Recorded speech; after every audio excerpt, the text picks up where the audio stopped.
Tim, do you know who one of my favorite management minds is? Who? You know what I'm going to say. I do know who you're going to say. Peter Drucker. Drucker is perhaps the greatest management mind of all time. And one of his quotes is the topic of today's conversation, management and leadership. He said that management is doing things right, leadership is doing the right things.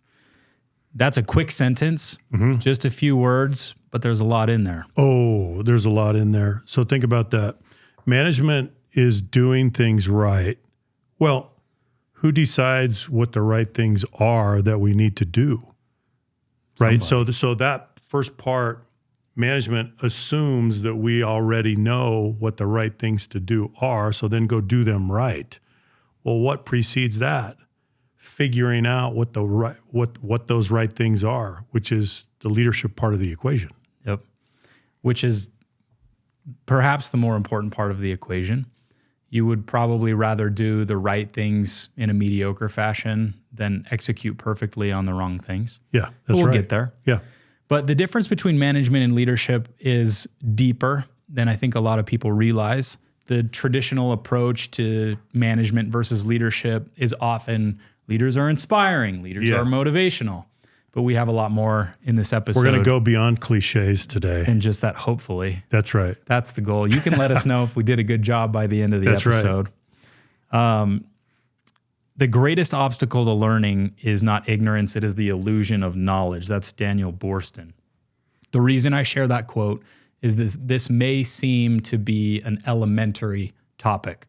It may seem superficial. As we said, it's often treated with cliche, but it is deep.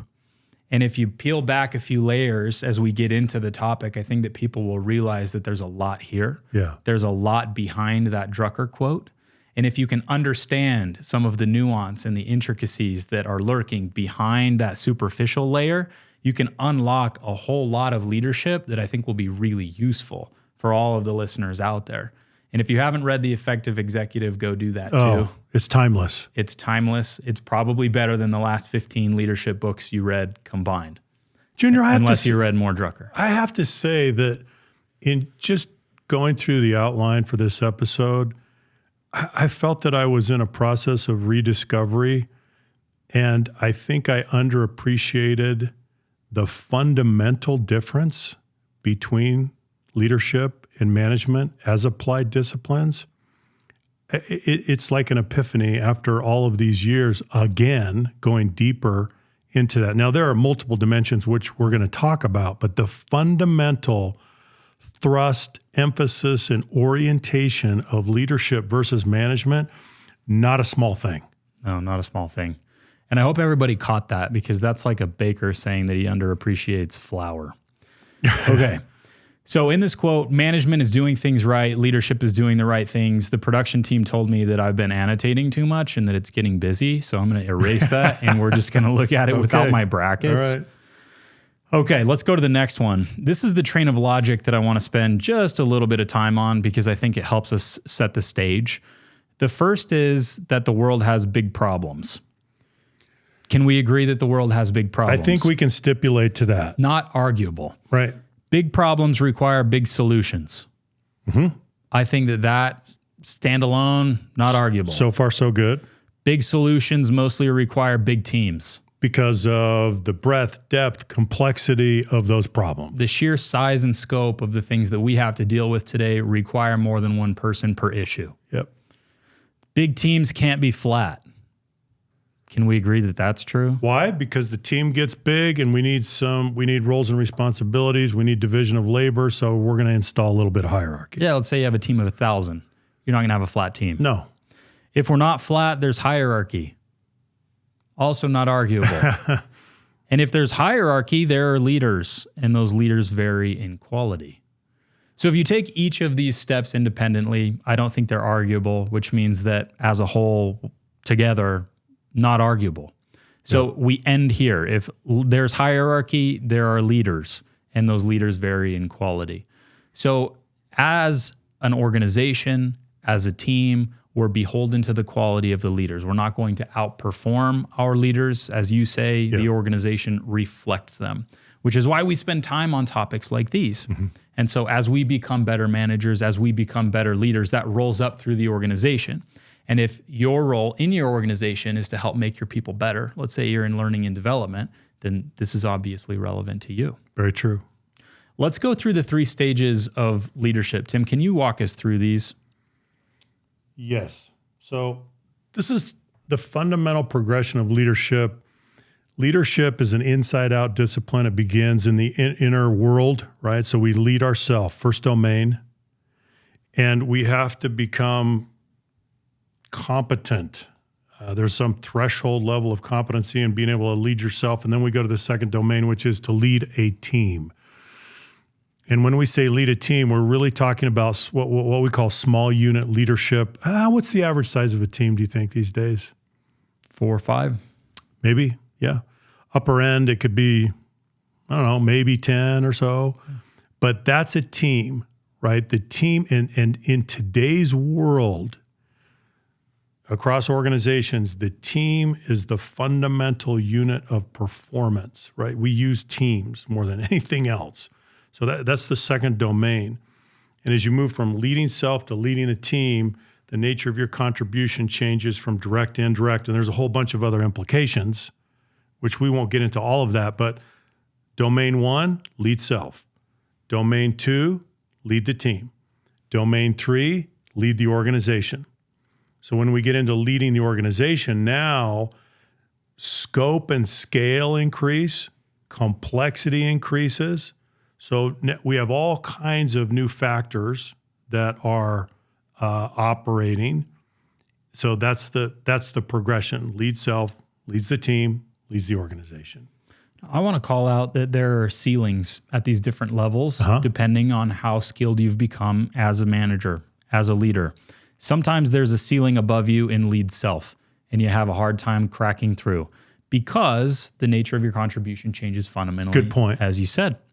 So in order to break through this, we need to learn some new skills. That takes us to lead the team. Lead the team requires a different set of skills. The ceiling could then be in lead the team. Eventually, we want to get the ceiling as high up as possible, which means that our scale as a leader has increased.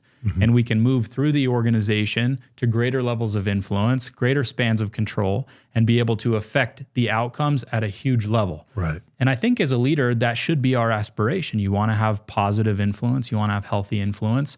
And so you need to skill build in these areas in order to do that. It's not a natural outcome of time. It's something that requires deliberate effort and deliberate practice. Very true. So let's dig into the differences between management and leadership. I won't go through this entire list, but you can start to see some of the differences. In management, what are we doing? We're sustaining. It's about today. It's about preserving. It's about control, instruction, compliance. Overall, it's about execution. On the other side of leadership, we have vision. It's about tomorrow. It's about disturbing the status quo, people's hearts over their heads. It's about commitment over compliance. So tell me a little bit about the tension between these two. Well, it's fascinating, Junior, because there is a natural tension between leadership and management. They compete, and yet they are complementary disciplines. And what we're saying is that you've got to combine these in you, right? According to what is required, your position, your context, your priorities, you're going to put those together. You can't be one or the other. Now, there may be a ratio that describes your current role in your current context, right? You could say my role requires, for example, a certain percentage of management versus leadership, because we do combine them. But what we're trying to point out here is that there are fundamental differences in the dimensions that make up these applied disciplines, right? Like take the first one again. Let's just go back to the first one. Leadership is about catalyzing. Management is about sustaining. Leadership is burdened with the initial act of creation. we've got to make something happen. We've got to take the initiative. We're going to move from current state to future state. Who's going to do that? That's an act of leadership. So there are these fundamental differences. They're not subtle. Even though we use the terms synonymously often, right? Management, leadership, manager, leader. But the focus of the two different disciplines is very different. So as we talk about helping organizations move their managers to become leaders, if we're not using those terms synonymously, then maybe help frame the job of those people in organizations, internal learning and development functions, outside consultants whose jobs it is to create leadership out of managers. If you're in learning and development, if you're in talent management, if you are in human resources, I think it's critical that you clarify the differences and that you're using those terms deliberately and clearly, and that you don't use them interchangeably. Let me give you an example. So in fact, I'm going to use a quote. So let's go to Warren Bennis. So Warren Bennis was a great leadership scholar at USC. And I was just going back through his writings, and I'm just going to share a simple quote from On Becoming a Leader that really got my attention, and as it relates to this discussion that we're having today. This is what he says. He says, every great inventor or scientist has had to unlearn conventional wisdom in order to proceed with his work. What does that have to do with leadership? Everything. Because leadership, by definition, means you're in uncharted territory. So to go forward, you have to overcome conventional wisdom and all of the assumptions. You've got to unlearn to figure out where you're going to go. So leadership really is very similar to being an inventor or a scientist. You're in uncharted waters and you're figuring out where to go. It goes back to what Drucker said. Leaders, they figure out what the right things to do are. They have to do that. So it's that initial work. So if you're in learning and development, you need to be very clear about whether you are developing leadership skills or management skills. You cannot blur that distinction. I think that becomes critical. Yeah. It makes me think, there's a quote I heard one time that smart is learning, wise is unlearning. It's something like that. Mm-hmm. And there's a lot of that has to happen in order to get to that next level. And when we talk about scalability as a leader, that might be one of the things you have to do to raise the ceiling on your scalability as a leader, is think differently, is to adopt a new paradigm, to open your eyes, open the aperture, and see if there's maybe some dissent that needs to happen somewhere. Maybe there's some unlearning that has to happen somewhere in order for you to go to the next level. And that's the point that I want to call out in this piece of the conversation, which is that it takes deliberate effort to scale to the next level of leadership. Yeah. It's not a natural consequence of time. Oh, no. You can't just stick around in the organization and find one day that you're at the tippity top, you have a lot of influence, and it's healthy. Yeah. Another thought, Junior, I think about the executive teams we're working with right now, and they are looking out and they're doing their long-term planning. Now, long-term planning for some is 18 months, right? Especially the tech companies. But say it's 3 to 5 years. There is not a single executive across these organizations that is saying, no, we know what to do. We know exactly what to do. We can go back to our institutional memory and we can figure out what we're going to do. No one can do that. They're looking out into the offing in a very turbulent, changing, hyper-competitive, unforgiving world, and they're trying to figure it out. That is a function of leadership, not management. They're going to try to figure out what the right things to do are, and then we can get about doing that.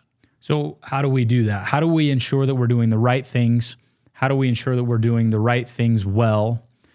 that's what we're going to get into for the remainder of the episode. We're going to get down to brass tacks. We're going to talk practically, give people some tools that you can go and use today and tomorrow to increase your scalability as a leader, to help other managers become leaders. So let's dive in. Accountability and relationship. These are two definitions that we want to make sure are crystal clear. Accountability is how you hold others answerable for their responsibilities. That's part of the transition that happens when you move from lead self to lead the team. Now you're answerable not only for your work, but for the work of others as well. Right. Relationship, your ability to cultivate and maintain strong relationships. That may seem surface. As we progress through the episode, you're going to see that there's a lot in here. This is something that I'm taking away as light bulb, which I'll explain when we get there. But there were some things in here that were surprising to me. Some things that I thought were previously lightweight that ended up not being so lightweight. So let's get into the model. Now that we understand those two definitions, we're going to throw them on a 2x2, as we like to do. You'll see relationship on the y-axis, and you will see accountability on the x-axis, low, high, pretty traditional. Help me understand this first box and how these two variables work in concert to plot someone on this chart. Which box do you want to start with, Junior? Low. Low. Okay. So low, we were going to give it the label of the absentee landlord. Now think about this. Your relationship with one of your people, right? So you're leading a team, you have direct reports. So you have an individual and your relationship is low.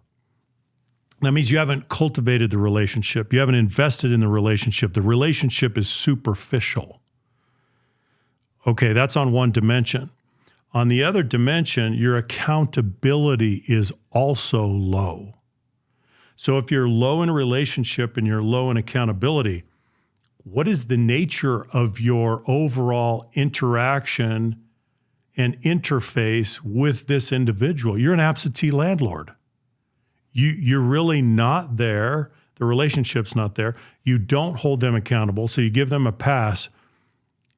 I think that's an accurate description given low relationship, low accountability. Not there, don't care. I love the imagery because if you think about an absentee landlord in reality, what do? They're not there. They cross their fingers that rent comes through. They'll check in every 6 months, make sure that the building's still there. Yeah. But that's it. And most of all, there's a whole bunch of deferred maintenance. Yeah.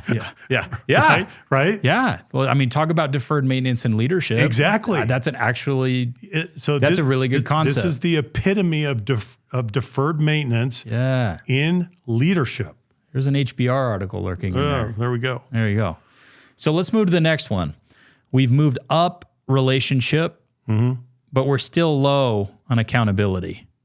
Buddy box. Buddy box. What is this, Junior? The buddy box is what it sounds like.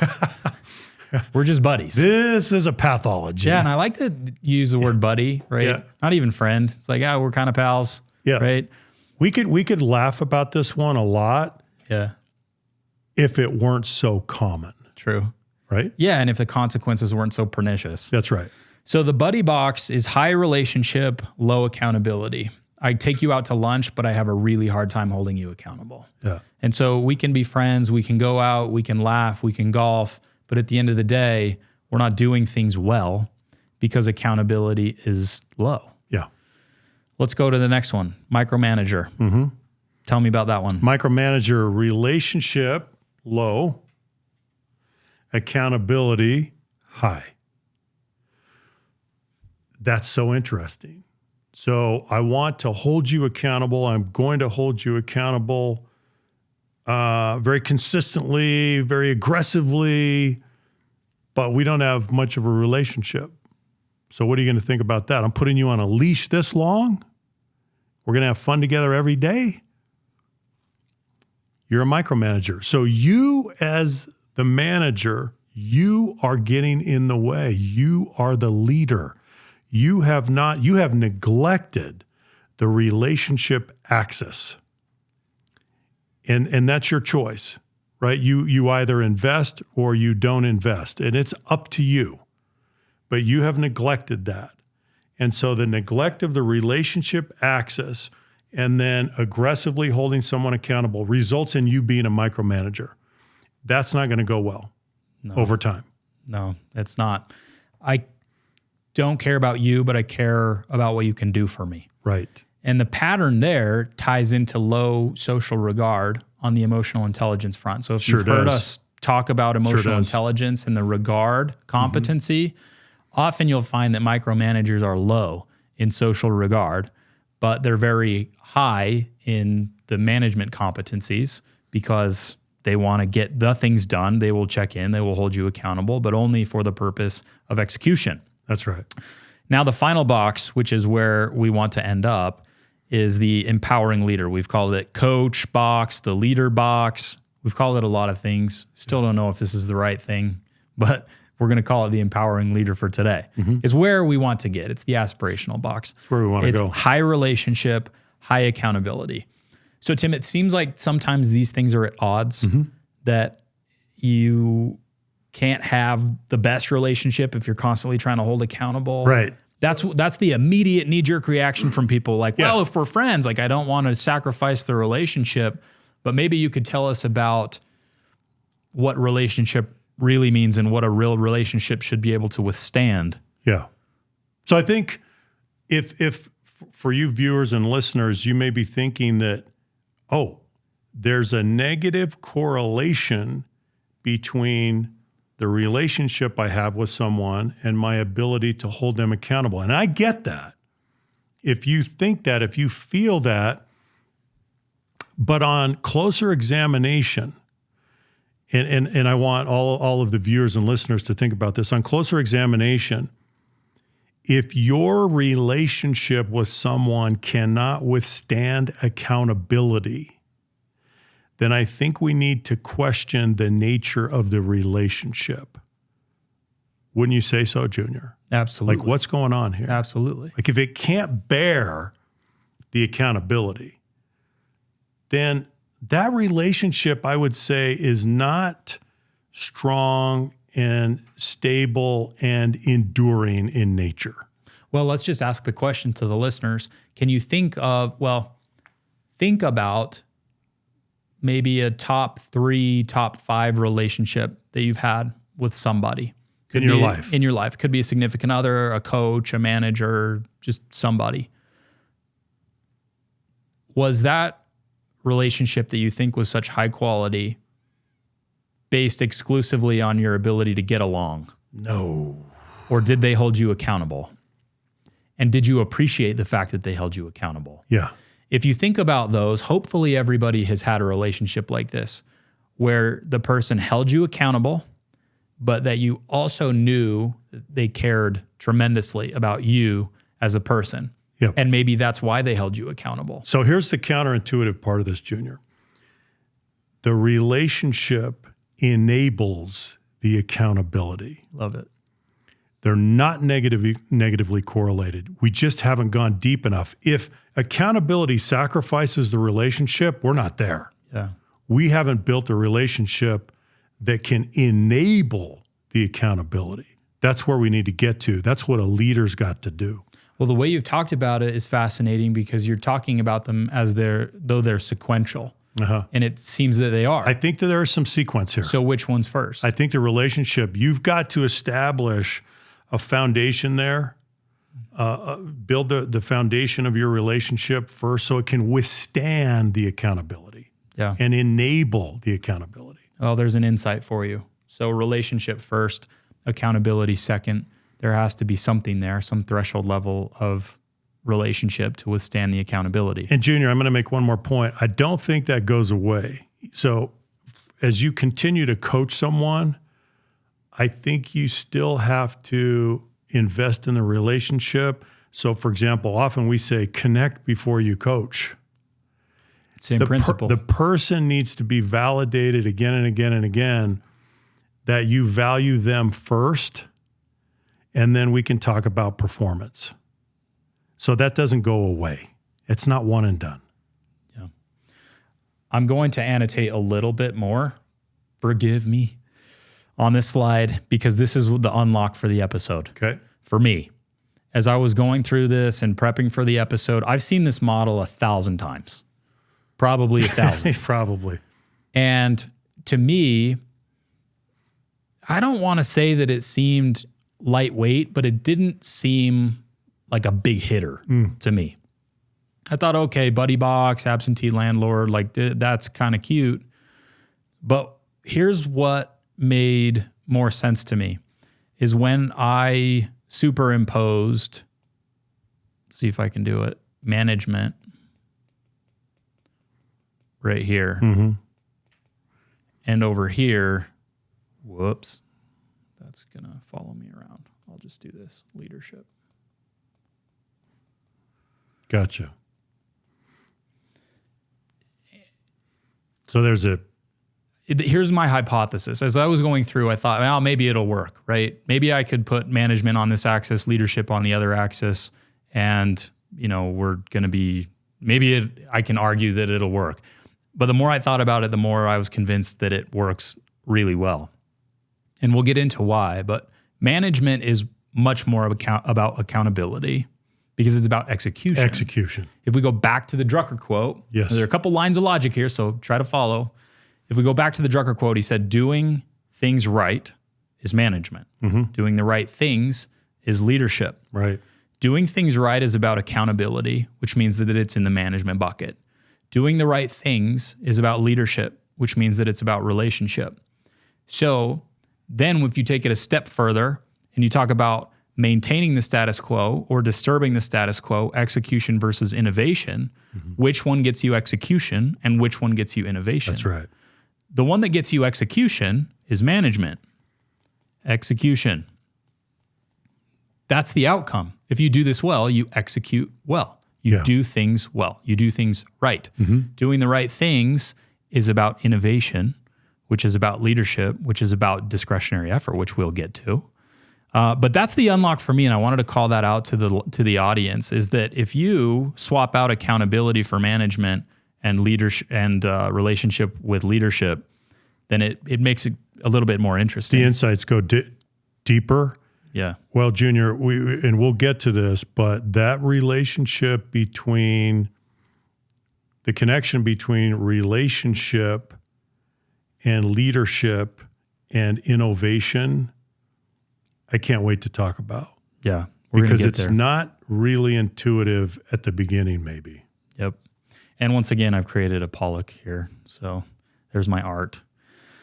Execution, processes, and outcomes, innovation are by nature at odds with each other. What do you think about that?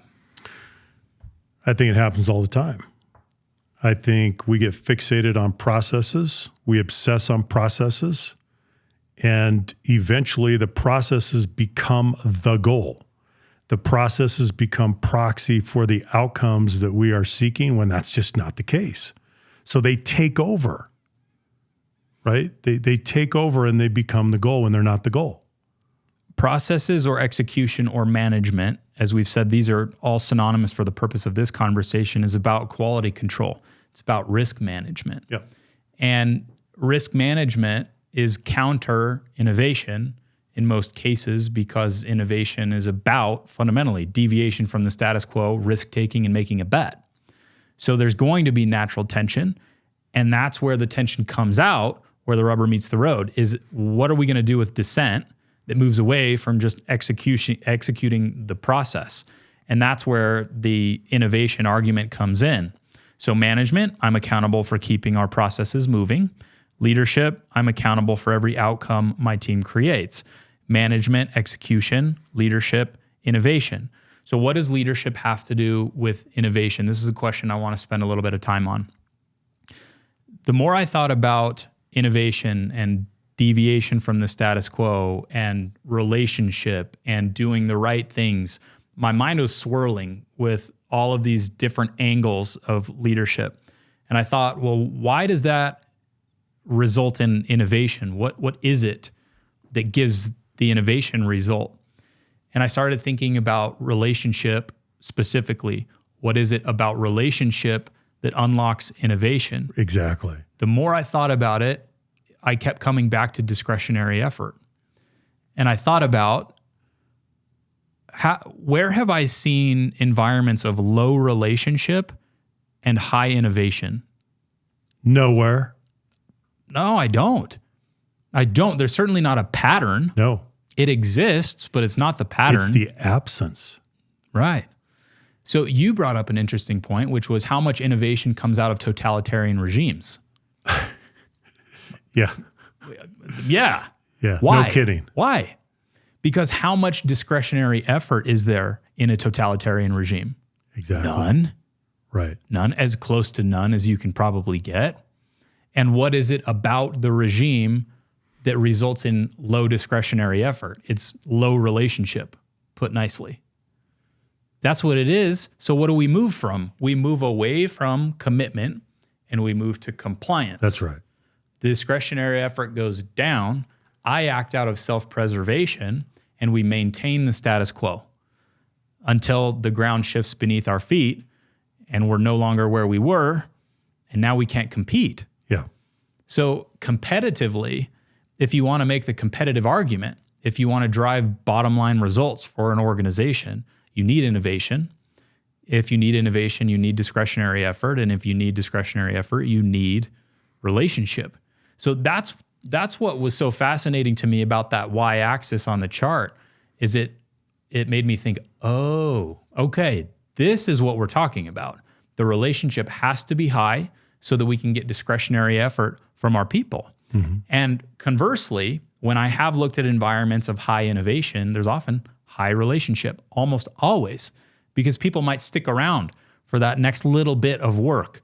They might put that idea on the table. They might give a little extra. They're motivated. They're motivated. They're motivated to release their discretionary effort, to go the extra mile, to really put it out there. Every team, I guess you could look at it, is on a spectrum from compliance to commitment, somewhere on that spectrum.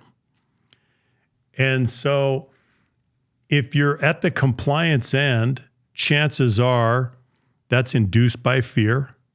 People shut down, they withdraw, they manage personal risk. What kind of innovation comes out of a team like that? None. Now, maybe for the short term, you can press people into service and you can get some great results in the short term. But are you able to build an incubator of innovation in that kind of an environment where you haven't reinvested in the relationships? I'm not seeing that.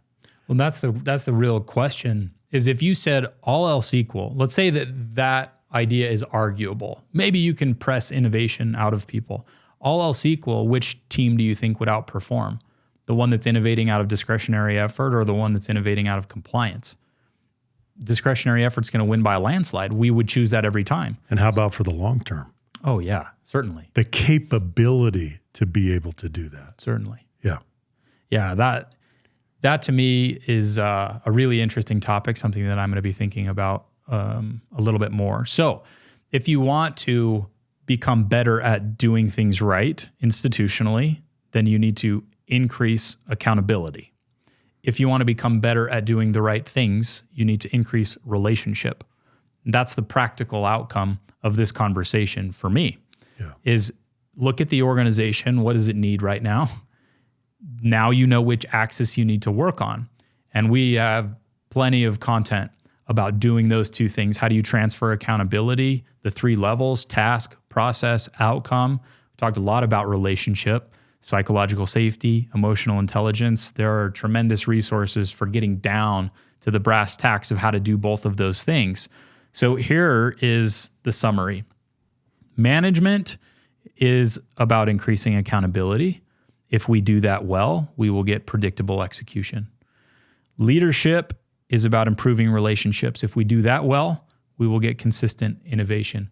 We want both of those. If you want to be an effective manager, you need to hold people accountable. If you want to be an effective leader, you need to have high relationship. If you want to have the ultimate scalability as a leader in your organization, you need to do both of those things well. And as one of my final thoughts for this episode would be that if think about those around you, if you truly care about them and their development and their agency, you would hold them accountable. Mm-hmm. Not holding someone accountable is a tremendous, tremendous disservice to that person. It really is. It's the easy way out, but it's not the right way. Yeah, I agree. So what do you think? We've had this conversation today. We've covered some ground. What do you think about it? I think I have two thoughts, Junior. One is coming back to what is the job of a leader or a manager? This is where you can blur the distinctions, hit the numbers, develop the people. You have to do both. If you lose sight of developing the people and you obsess on hitting the numbers, then over time, right, you're not developing the people. Over time, you can't sustain that level of performance. So your job as a leader is to build both the motivation and the capability in your people so that they can hit the numbers. So those things are interdependent. Can't lose sight of developing the people, which sometimes I think we see that happens. Yeah. One of the things that we use at Leader Factor is this tool. So to go back to this 2x2 for a second, you have to think about where you're at. And that would be my invitation to all the listeners who've hung around through the whole episode. Which box are you in? Yeah. In the buddy box, the absentee landlord, the micromanager, or the empowering leader? Depending on where you are, you know which axis you need to work on. Maybe it's both to get into that upper right-hand quadrant. And in Leader Factor app, we literally plot people on here and show them exactly what they need to do, we do, which is a pretty cool thing. So if you want to learn a little bit more about that, reach out to our team. We can help you. So I've really enjoyed this conversation. I enjoyed preparing for this conversation. I had a couple light bulb moments, and we'll be taking away a few things that I'm going to be using. So for everyone who hung around, thank you so much for spending time with us today. We know that you could spend it other places, and so we're grateful that you have found this content valuable. If you have, share it with a friend, give us a like, give us a subscribe, and we will catch you in the next episode. Take care, everybody. Bye-bye.